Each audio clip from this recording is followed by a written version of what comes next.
Magandang araw sa inyong lahat. Maganda ang mga stories dito, kaya naman naglakas loob na rin akong sumulat. Nais kong ibahagi ang kwento ko nang may mamagitan sa amin ng asawa ng pinsan ko, na hanggang ngayon ay daladala ko pa ang bunga ng pagkakamali namin. Dear Ate Gemma, itago niyo na lamang po ako sa pangalang Lizette, 27 years old, single, at masasabi kong independent akong babae. May maayos akong trabaho bilang managing supervisor sa isang kilalang kumpanya dito sa Metro Manila. Maaga kong natutunan kung paano tumayo sa sarili kong mga paa, dahil parehas na abala ang mga magulang ko noon sa negosyo. May sarili akong condo unit, isang simpleng pad na regalo ng mga magulang ko nang makapagtapos ako bilang cum laude. Hindi ko ikinakaila, malaki ang naitulong ng pamilya ko sa kung nasaan ako ngayon. Tahimik ang buhay ko. Trabaho, bahay, minsan gala kasama ang mga office mates. Wala akong oras para sa relasyon. O siguro, yun ang madalas kong gawing dahilan. Hanggang sa dumating ang tawag ni Ate Milet. Lizette, pwedeng makituloy muna kami dyan? Pakiusap niya sa telepono, habang inaayos pa namin yung papeles ni Aldrin para makapag-abroad. Hindi ako nagdalawang isip. Malapit kami ni Ate Milet simula pagkabata. Kahit may sarili na siyang pamilya, hindi nagbago ang pagiging ate niya sa akin. At isa pa, wala naman ako ng buong araw sa bahay. Okay lang ate, basta wag lang kayo makalat at maingay ah. Biro ko. Napatawa siya. Oo naman. Kinabukasan, sinundo ko sila sa lobby ng building. Doon ko unang nakita si Aldrin, ang asawa ni ate. Isang matangkad at malinis manamit na lalaki. Hindi siya kasing ingay namin ni Ate Milet. Sa katunayan, halos hindi nga siya nagsasalita. Pero ramdam kong may kakaiba sa presensya niya. Hi Lizette. Bati niya sabay abot ng kamay.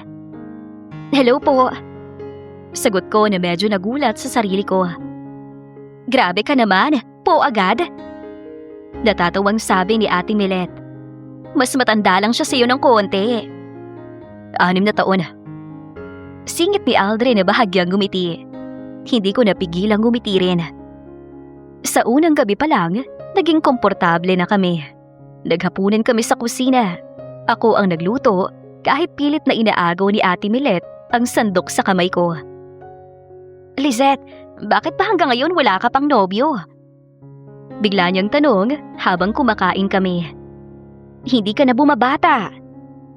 Napailing ako. Ate naman, busy lang ako.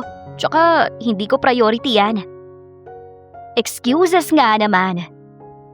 Natatawa niyang sagot. Tahimik lang si Aldrin, pero napansin kong bahagya siyang napatingin sa akin bago ibinalik ang atensyon sa pagkain niya. Hindi ko pinansin yun. Kinabukasan, araw ng linggo, ipinasyal ko sila sa mall. Nanood kami ng sine, naglibot, at kumain sa isang sikat na restaurant. Masaya ang araw na parang bumalik ako sa pagiging carefree, tulad ng dati kasama si Ate Milet. Pero habang naglalakad kami, hindi ko maiwasang mapansin ang ilang bagay. Madalas kapag napapatingin ako sa gilid, nandoon si Aldrin. Nakatingin sa akin. Hindi naman bastos o nakakailang, pero hindi rin naman normal. Sa tuwing magtatama ang mata namin, agad siyang iiwas. Hindi ko alam kung anong ibig sabihin nun, kaya mas pinili kong huwag na lang isipin. Pag-uwi namin, halos bagsak ako sa pagod. Nagpaalam akong mauuna ng matulog. Good night! Sabi ko sa kanila. Good night din! Sabay nilang sagot. Hindi ko na malayang nakatulog ako agad. Pero nagising ako sa kalagitnaan ng gabi. Mabigat pa ang pakiramdam ko habang bumabangon para kumuha ng tubig. Pinilit kong maglakad papunta sa kusina. Tahimik ang buong unit. Tanging tunog lang ng aircon ang maririnig. Pagdaan ko sa hallway, may narinig akong mahihinang tunog mula sa isang silid. Napahinto ako. Nung una, natakot pa ako. Hindi ko maintindihan. At doon ko na-realize na pangiti ako ng bahagya. May mag-asawa nga pala akong kasama. Bulong ko sa aking sarili. Dapat sana'y dumiretso na ako sa kusina. Pero hindi ko ginawa. Hindi ko rin alam kung bakit. Malamang dahil sa curiosity, dahan-dahan akong lumapit sa pinto. Hindi ko binuksan dahil hindi ko gagawin yon. Pero idinikit ko ang tenga ko sa pinto na halos pigil ang paghinga. At doon, mas naging malinaw ang lahat. Hindi ko na kailangan marinig ang bawat salita para maintindihan. Biglang uminit ang aking muka. Hindi ako sanay sa ganong sitwasyon. Wala pa akong naging boyfriend. Wala pa akong ganong klaseng karanasan. Mabilis akong napaatras. Agad akong bumalik sa kwarto ko at isinara ang pinto. Sumandal ako roon habang pilit na pinapakalma ang sarili. Anong ginagawa mo, Lizette? Bulong ko sa sarili. Humiga ako, pero hindi ako agad dinalaw ng antok. Paulit-ulit na bumabalik sa isip ko ang mga narinig ko. Ang mga tunog, ang mga emosyon na hindi ko palubos maintindihan. At higit sa lahat, hindi ko maalis sa isip ko ang mukha ni Aldrin. Kinabukasan, maaga akong nagising kahit puyat ako. Nasa kusina ako, nagtitimpla ng kape nang marinig kong bukas ang pinto ng kwarto nila. Lumabas si Ate Milet. Kasunod si Aldrin. Biglang bumalik sa isip ko ang lahat ng narinig ko kagabi. Napayuko ako, kunwari busy sa pagtimpla. Good morning! Bati ni Ate Milet na parang walang nangyari. Good morning! Sagot kong pilit na ginawang normal ang boses. Kape? Alo ko. Sige, sabi niya. Hindi ko agad magawang tumingin kay Aldrin. Pero naramdaman ko yung tingin niya. Maaga kaming aalis. Pupunta siya sa agency. Sabi ni Ate Milet habang umiinom ng kape. Tumago si Aldrin kaya ngumiti ako ng bahagya. Pero hindi ko pa rin siya matingnan ng diretso. Gusto kong sabihin na huwag naman kayong maingay pag naglalambingan kayo. Pero inunahan ako ng hiya. Sa loob ng 1 linggo, naging ganoon ang routine namin. Aalis sa umaga, uuwi sa hapon, sabay kaming kakain at magkukwentuhan pagkatapos. Ang gabi ang pinakamahirap. Kahit anong pilit kong huwag pansinin, hindi ko maiwasang marinig sila. At sa bawat gabi na yun, may kung anong unti-unting nagbabago sa akin. Hindi ko maintindihan sa una. Hanggang sa napagtanto ko, hindi lang yun simpleng kuryosidad. May nararamdaman akong kakaiba. At sa tuwing naaalala ko ang mga tingin ni Aldrin sa akin, mas lalo akong naguguluhan. Dahil hindi ko alam kung ako lang bang nakakaramdam nito. O may iba pang namamagitan na hindi dapat magsimula. Isang umaga, habang naghahanda ako papasok sa trabaho, biglang nagpaalam si Ate Milet.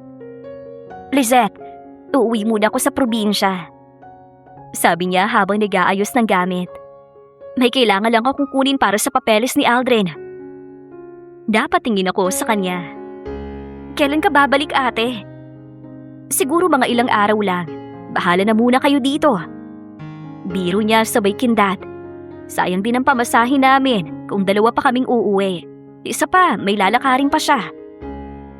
Napangiti ako pero hindi ko maipaliwanag kung bakit may kung anong kumabog sa dibdib ko nang marinig iyon. Wala pang oras ay nakaalis na siya. At sa unang pagkakataon, kaming 2 na lang ni Aldrin ang naiwan sa kondo ko. Nung una, pilit kong iniwasan ng kahit anong sitwasyon na magdudulot ng paglapit namin sa isa't isa. Kung dati sabay kaming kumakain, ngayon sa labas na ako kumakain bago umuwi. Kapag dumating ako, diretso na ako sa kwarto ko. Ayokong bigyan ng pagkakataon ng sarili ko. Pero kahit anong iwas ko, hindi ko mapigilan ang sarili kong mapansin siya. Hindi pala siya ganoon katahimik tulad ng una kong akala. Kapag kaming 2 lang, mas madaldal siya at mapagbiro. Minsan nga, napapatawa niya ako sa simpleng kwento lang tungkol sa nakaraan niya. Akala mo siguro, boring ako no? Minsan niyang sabi habang nagkakape kami isang umaga. Medyo. Natatawa kong sagot. Aray naman. Biro niya sabay iling. Simple lang ang mga usapan namin, Pero may kung anong unti-unting nabubuo.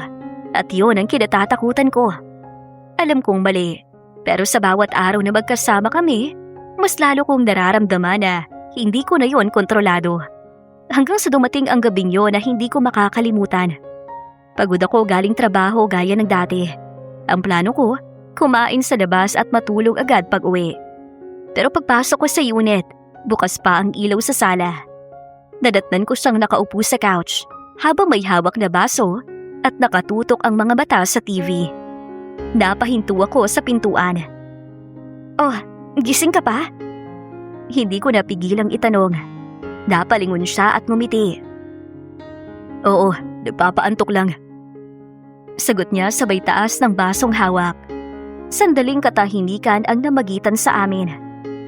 "Halika, samahan mo muna ako." Dagdag niya. Saglit akong nagdalawang isip, pero ngumiti ako. "Sige, magbibihis lang ako."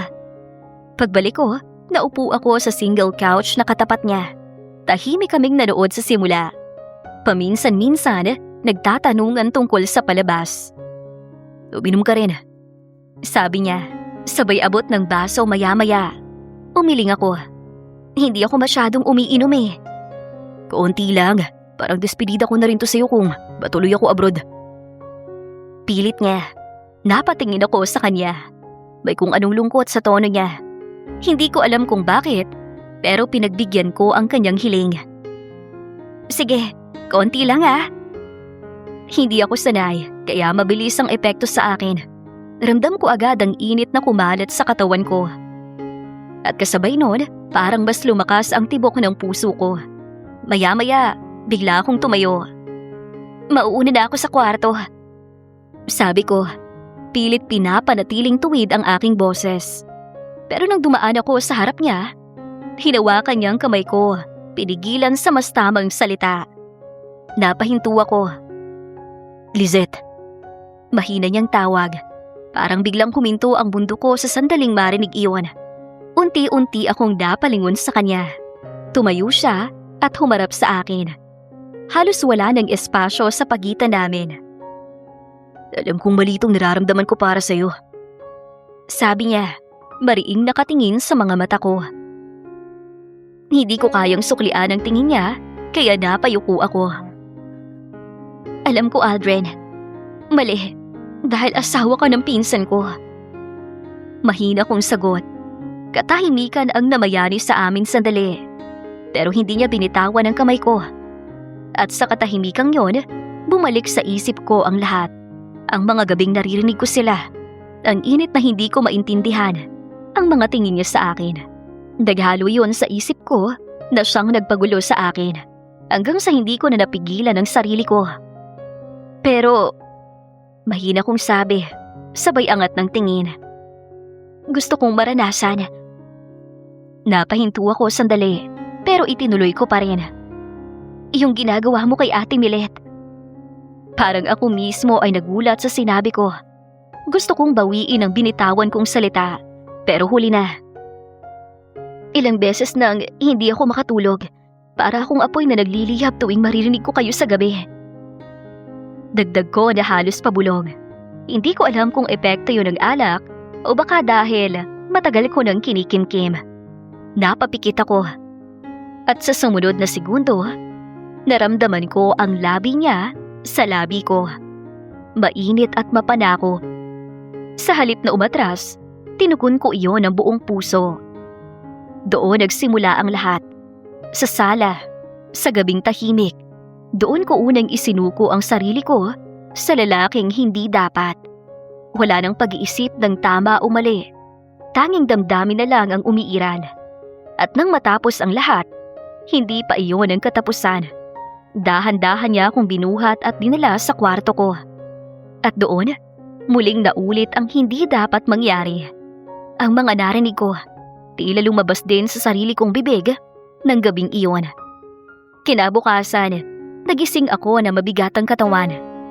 Kahit konting galaw, may kirot akong nararamdaman. Mariin akong napapikit. Doon, bumalik ang alaala ng nagdaang gabi. "Anong ginawa mo, Lizette?" Bulong ko sa sarili sabay sa bunot ng bahagya sa buhok ko. Dahan-dahan akong bumangon at nagtungo sa banyo. Habang naliligo, hindi ko maiwasang mapaisip. Gaano ba siya kalaki para maging ganito kasakit ang katawan ko? Napailing ako sa sarili kong tanong. Paglabas ko, nakita ko siya sa kusina.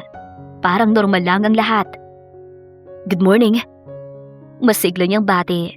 Hindi ko napigilang titigan siya ng matalim. At doon siya natawa. Lumapit siya sa akin at inalalayan akong umupo. "Dahan-dahan," sabi niya. Hinawakan niya ang kamay ko. "Bakit hindi mo sinabi na ako ang una mo?" Tanong niya. May bahid ng biro pero may pag-aalala. Napatawa ako ng mahina. "Sa tingin mo, sasabihin ko pa yun sa gitna ng nangyayari?" Sagot ko. Ngumiti siya. At sa ngiting yun, lalo akong nalunod. Dahil alam kong mali. Pero hindi ko na kayang umatras. Ang pangyayaring yun ay muling naulit. Hindi lang isang beses. Hindi lang dalawa. Sa bawat pagkakataon na kaming dalawa lang, tila nawawala ang konsensya namin. At sa bawat paglipas ng araw, inaamin sa sarili ko ang isang bagay na hindi ko dapat maramdaman. Natuluyan na nga akong nahulog sa lalaking hindi kailanman magiging akin. Dumating ang araw na kailangan na naming maghiwalay ng landas. Tahimik ang umaga nang magpaalam si Aldrin. "Uuwi na ako sa probinsya." Sabi niyang pilit ginagawang kalmado ang boses. "Hindi na makakabalik si Milit. Wala magbabantay sa anak namin." Tumangulang ako. Ang dami kong gustong sabihin at tanungin. Pero tila may bumara sa lalamunan ko. "Natapos ko na rin yung mga papeles. Kailangan ko na rin umuwi." Dagdag pa niya. Saglit na katahimikan ang dumaan. "Salamat sa lahat." Sabi niya nang mas mahina na. Napakagat ako sa labi ko. "Ingat ka." Yun lang ang naisagot ko. Gusto kong magtanong kung paano ba ang lahat ng nangyari sa amin. Kung may nararamdaman ba siya para sa akin. Pero pinili kong manahimik dahil alam ko ang sagot at mas masakit kung maririnig ko pa yon mula sa kanya. Hindi na ako bumaba para ihatid siya. Narinig ko na lang ang pagsara ng pinto. At doon natapos ang lahat. O yun ang akala ko. Dahil isang alaala pa lang iniwan niya sa akin na kailanman ay hindi ko pwedeng baliwalain. Lumipas ang mga linggo. Sinubukan kong ibalik sa dati ang buhay ko. Trabaho, bahay, paulit-ulit na routine. Pero may mga bagay na hindi ko maipaliwanag. Yung paborito kong pabango, bigla kong hindi matiis ang amoy. Madali akong mapagod. At mas lalo akong naging iritable. Maliit na bagay ay pinapalaki ko. Hanggang sa napansin na rin iyon ng aking mga katrabaho. "Lizette, okay ka lang ba?" Tanong ng isa kong office mate. "Pagod lang siguro." Sagot ko, kahit alam kong may mali. Hindi ako mapakali. Kaya isang araw, nagpasya akong magpatingin. Mag-isa ako sa isang private clinic habang kausap ang doktor. At nang magtanong ang doktor tungkol sa huli kong buwan ng dalaw, doon ko napagtanto na hindi nga pala ako nagkaroon noong nakaraang buwan. Parang gumuho ang mundo ko. Hindi agad nag-sink in sa akin. "Dok, sigurado po ba?" Mahina kong tanong. Tumango siya. "Yes, based sa test na ginawa natin ay positive ang resulta." Para akong pinagsakluban ng langit at lupa. Hindi dahil sa takot sa responsibilidad, dahil kaya ko yon. Pero dahil sa katotohanan, hindi ko kayang baguhin kung sino ang ama. Pag-uwi ko, parang nakalutang ang pakiramdam ko. Nakaupo sa gilid ng kama, hawak ang test result. "Ano na, Lizette?" Bulong ko sa aking sarili. Ilang araw akong hindi makatulog ng maayos. Paano ko sasabihin sa mga magulang ko? Paano ko ipapaliwanag na nabuntis ako nang walang karelasyon? At higit sa lahat, paano ko haharapin ang katotohanan ang ama ng dinadala ko ay asawa ng pinsan ko? Hindi nagtagal, Nalaman ko rin na nakaalis na si Aldrin patungong Middle East. Parang may kung anong kumirot sa dibdib ko nang marinig yun. Gusto ko siyang tawagan, sabihin ang lahat. Pero nanaigang isang bagay. Ayokong makagulo. May pamilya siya. At ang ginawa namin, kahit anong pilit kong gawing tama sa isip ko, alam kong mali iyon. Kaya pinili kong manahimik. Pinili kong akuin ang lahat. Lumipas sa mga buwan, unti-unting lumalaki ang tiyan ko, kasabay ng pagtanggap ko sa sitwasyon. Hindi naging madali ang pag-amin sa mga magulang ko. Nang una, ramdam ko ang pagkadismaya nila, lalo na ng papa ko. Tahimik lang siya, pero sapat na yon para maramdaman ko ang pagtutol niya sa nangyari sa akin. Anak, bakit hindi mo sinabi sa amin agad? Si Mama ang unang nagsalita. At doon ako tuluyang bumigay. Napahagulhol ako sa harap nila.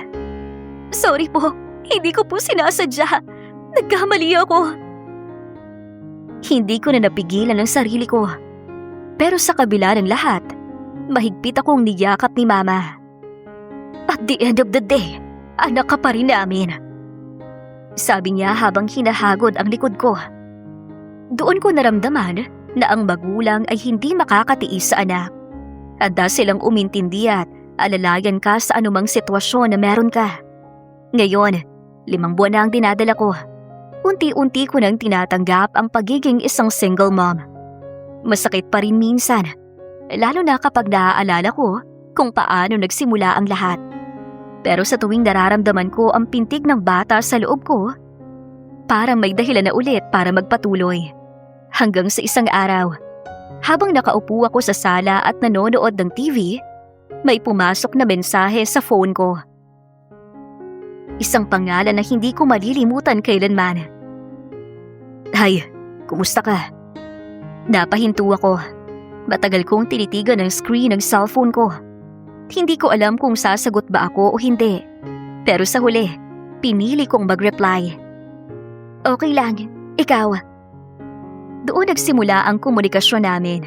Sa una, simpleng kamustahan lang, hanggang sa naging madalas ang palitan namin ng mensahe. May mga tawag na rin paminsan-minsan. Parang bumalik kami sa dati. Yung komportable, yung magaan na samahan. Pero may isang malaking pagkakaiba.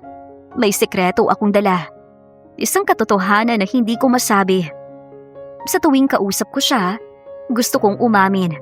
Sabihin na nagbunga ang nangyari sa amin, na may batang lumalaki ngayon sa loob ko.